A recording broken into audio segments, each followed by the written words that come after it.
ಸ್ನೇಹಿತರೆ ನೋಡಿ, ನಾನು ಮನೇಲಿದ್ದಾಗ ನಾನಿವತ್ತು ನಮ್ಮ ಊರಲ್ಲಿದ್ದೆ. ನನ್ನ ತಮ್ಮನ ಮದುವೆಗೆ ಊರಿಗೆ ಬಂದಿದ್ರೆ ಅಬ್ದುಲ್ ರಜಾಕ್. ಸ್ನೇಹಿತರೆ, ನಾನು ಮತ್ತೆ ಹೇಳ್ತಾ ಇದ್ದೀನಿ, ಅಬ್ದುಲ್ ರಜಾಕ್ ಏನಿದ್ದ, ಅಬ್ದುಲ್ ರಜಾಕ್ ನನ್ನ ವಿರುದ್ಧ ಒಂದು ಸುಳ್ಳು ಆರೋಪ ಮಾಡ್ತಾನೆ. ನಾನು ಇಸ್ಲಾಂ ಧರ್ಮಗುರುಗಳಿಗೆ ಬೈದಿದ್ದೀನಿ ಅಂತ ಹೇಳಿ ಸುಳ್ಳು ಆರೋಪ ಮಾಡಿ FIR ಮಾಡಿಸಿ ನನ್ನ ತಮ್ಮನ ಮದುವೆಗೆ ಮನೆಗೆ ಬಂದಿದ್ದಾರೆ. ಇಲ್ಲಿಗೆ ಬಂದು ಅರೆಸ್ಟ್ ಮಾಡ್ತಿದ್ದಾರೆ. ನನಗೆ ಬಂದಿದ್ದು ಕೊಲೆ ಬೆದರಿಕೆ ಬಂದಿದ್ದು ನನಗೆ.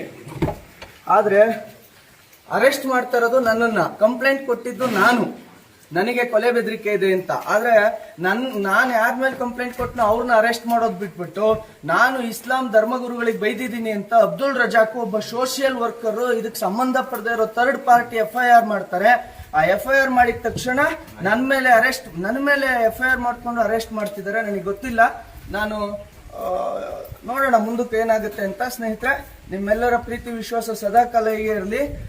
ಈ ಸುಳ್ಳು ಆರೋಪ ಏನು ಅಬ್ದುಲ್ ರಜಾಕ್ ಮಾಡಿದಾನೆ, ಇದೊಂದು ಬಹಳ ದೊಡ್ಡ ಷಡ್ಯಂತ್ರ.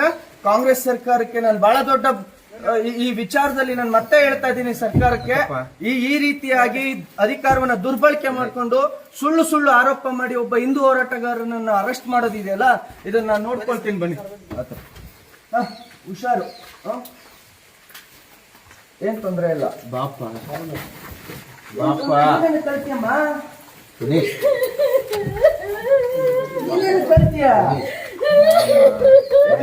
ತೊಂದ್ರೆ ಇಲ್ಲ, ಆರಾಮಾಗಿರ.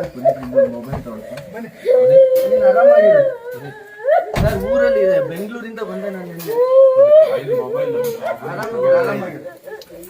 ಬೆಂಗಳೂರಲ್ಲಿ ಬೆಂಗಳೂರಿಂದ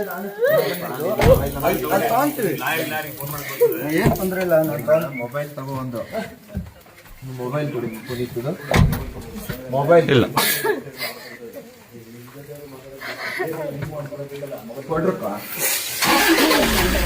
ಅಮ್ಮಂದು ಕೊಡ್ಲ ಮೊಬೈಲಾ?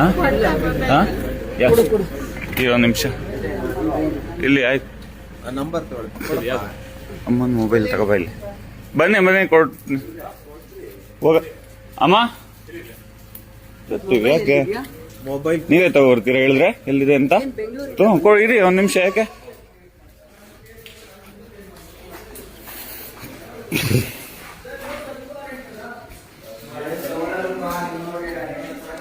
ಇದೆಲ್ಲಿ ಅಮ್ಮನ ಮೊಬೈಲ್ ಅಂತ ಎತ್ಕೊಳ್ಳಿ.